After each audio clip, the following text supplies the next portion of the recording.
successful, you have to understand one thing about wanting to become successful. It's hard. It's really, really hard. Go in understanding that. Most people go in with the wrong attitude. I'm gonna just go do this. It's easy. No, it's hard. Expect challenges to come, setbacks to come, trials to come, hardship. It's hard. It's hard to be successful. But let me tell you something else though. I've not been successful. And you know what? That's hard too. And you know the thing about not being successful and the hard part of it is, you don't have options with that hard. You can't decide, okay, well, I'm gonna take a vacation, give me a break, or I'm gonna go down here and I'm gonna buy me an outfit, make me feel better, or I'm gonna eat at a different restaurant tonight because I'm tired of that. Being successful creates options for you. When you're not successful, it's hard. When you're successful, it's hard. So you have to make a conscious decision. Which one of these hards do I want? Do I want the hard with options, or do I want the hard without options? Do I want the hard with some upside, or do I want the hard that leads to nowhere? And that decision for me becomes quite simple. I'm gonna take the hard with some upside, because success is really hard, man. It really is, and it's daunting. That's why most people stop. Everybody has that moment where you have to decide, am I gonna go through or I'm gonna quit?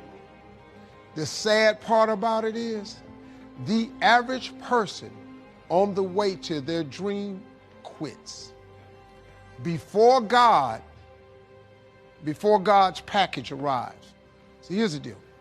Soon as you ask God for something, if you're a person of faith, you his child, God loves you. If your children ask you for something, you try to find a way to make it happen. Well, God ain't got to try to find a way. He can just make it happen. You have no idea how many boxes you have stored up in heaven with your name on it because you lost faith. What I do is, I always ask God to send me everything I lost faith for. I always ask that. And then make me humble myself and remember what I asked for and get back in faith. All you gotta do is stay in faith. You have to believe. You can't run 50K without some faith. 15, 20, 26. It's too many moments you can give up. Got to stay there. You ain't gonna become Mr. Universe. It's not happening, man. You're not getting no TV show. You're not gonna become the head of the company.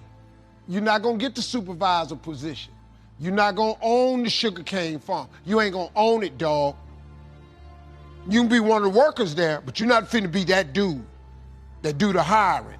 You're not finna be that dude if you don't stay in faith and come to work.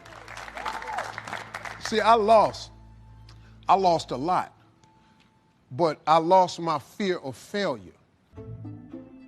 Michael Jordan, in his life, has taken 946 game-winning shots. Michael Jordan ain't made but 123 of them. But they don't write about the losses. They write about all of them that went in.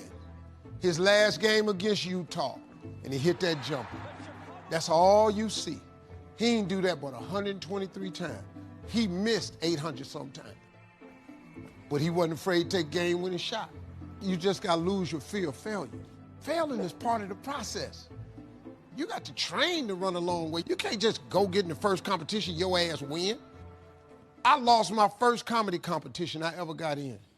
$10,000 out here in LA. I flew from Atlanta, man. I needed that $10,000 so bad, man. I was in a world of hurt. Homeless, people didn't know. And I was the funniest guy on the show. The guy that run the comedy club, Eric, came up behind me when they was about to announce the winner, said, congratulations, man, you won this thing. See, that's a clue. Because I needed this $10,000. I ain't never had $10,000. They announced the winner, Rocky LaPorte, comedian from Chicago. One of the judges was the owner of his home club. I couldn't have beat this dude no kind of way. He came up to me and said, I know you thought you was gonna win, but I got your ass. You ain't even never heard of Rocky LaPorte, have you? You got who ass? See, what Rocky didn't know was, when I lost, I wasn't gonna quit. I ain't get off Faith Street. I kept staying there, because I knew he was gonna come get me sooner or later. I just don't believe he bring you this far to leave you. Wherever you at right now, God did not bring you this far to forsake you, to let you go.